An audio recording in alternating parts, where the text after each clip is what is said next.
లేదులే. పైగా నాకు నాకు కూడా కొంత అలాంటివి కావాలని ఉంటుంది, ఆయన కూడా ఉండొచ్చు, తప్పేం లేదు. రైట్ సాగర్ గారు, ఇక్కడ విషయం ఏంటంటే సింపుల్ లాజిక్ మాట్లాడేటప్పుడు కొంచెం ఆచితూచి మాట్లాడాలి. పైగా ఆ పొజిషన్లోకి వచ్చిన తర్వాత సరే మీరేదో అన్నారు అడ్వకేట్ జనరల్ ఎలా అయ్యాడు అది ఇదని, అయ్యాడు అంతే, అయ్యారు కదా, ఆయనకు ఆ హోదా వచ్చింది కదా, అడిషనల్ అడ్వకేట్ జనరల్గా ఆంధ్రప్రదేశ్ ప్రభుత్వానికి రాష్ట్రానికి చేశారు ఆయన, మంచిది. ఆ స్థాయికి వచ్చిన తర్వాత మనం మాట్లాడే మాట ఇప్పుడు ఆయన ఏమంటారు, ఏపీలో నియంతృత్వం రాజ్యం వెళ్తోంది, చంద్రబాబు నాయుడు ఆయన వ్యవస్థలని అన్నింటినీ గుప్పిట్లో పెట్టుకుని ఆయన కేసులను కొట్టేయించుకుంటున్నాడు అన్నాడు. ఓకే, ఆయన అన్న మాట ప్రకారమే అనుకుందాం, ముఖ్యమంత్రి అయ్యాడు కాబట్టి చంద్రబాబు నాయుడు వ్యవస్థల్ని గట్టిగా పట్టుకుని కేసులు కొట్టేయించుకుంటాడు.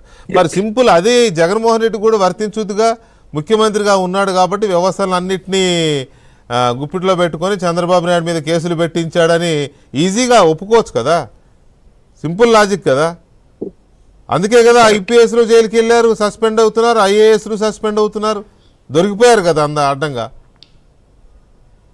అంత తేలిక లాజిక్ ఎలా మిస్ అయ్యాడు ఆయన? లాజిక్ గా మాట్లాడితే ఆయన పొన్నవోలు సుధాకర్ రెడ్డి ఎట్లా అవుతాడు కానీ, అంటే ఇప్పుడు నేనేమంటానంటే ఇందాక రవిచంద్ర గారు మాట్లాడినప్పుడు ఆయన వెరీ బిగ్ వర్డ్ వాళ్ళు ఏంటంటే సాక్ష్యాధారాలను ధ్వంసం చేశారు, మేము కోర్టులకి మేము ఆ సాక్ష్యాధారాలు అందించామన్నాడు. ఎక్కడి వరకు వెళ్ళింది ఇది? సుప్రీంకోర్టు వరకు వెళ్ళింది. మిగతా ఇక్కడే ఉన్నాయి అంటే మనం అది 1, 3, 4 కాదు క్వశ్చన్, ఇక్కడ సుప్రీంకోర్టు వరకు వెళ్ళింది. బలమైన సాక్ష్యాలు అందించాం, ధ్వంసం చేసింది. అంటే ఎవరు ధ్వంసం చేశారు? అది కోర్టు ధ్వంసం చేసిందా? అంటే ఇది కంటెంప్ట్ ఆఫ్ ది కోర్టు కాదా? అంటే ఇప్పుడు నేరుగా కోర్టును ఆయన ప్రశ్నిస్తున్నాడు. అదేగా ఇందాక కోర్టులకు ఆపాదించే విధంగా మాట్లాడుతున్నాడని.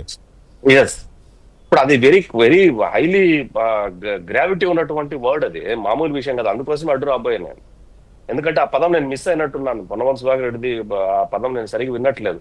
ఆ మాట అనుంటే ఆయన ఖచ్చితంగా అది కంటెంప్ట్ ఆఫ్ ది అన్నాడు కదా, చాలా క్లియర్, స్పష్టమైన ఆధారాలు ఉన్నాయి, అయితే ఇప్పుడు ఆధారాలు ఏమయ్యాయి అంటాడు. అదే ధ్వంసం అయ్యాయి అంటే మాత్రం ఖచ్చితంగా చాలా పెద్ద మాట. అది సుప్రీంకోర్టును, హైకోర్టును, కాన్స్టిట్యూషనల్ బాడీ కోర్ట్స్ ను తను అంటే వాళ్ళు ఏదో చేశారు, ధ్వంసం చేశారు. ఎవరు చేశారు?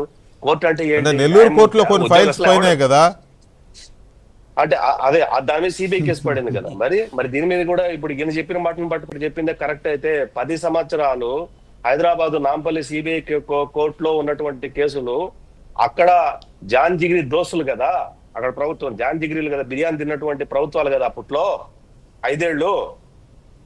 మరి ఆయన చేస్తుండొచ్చుగా, ఈజీగా చేసి ఉండొచ్చు.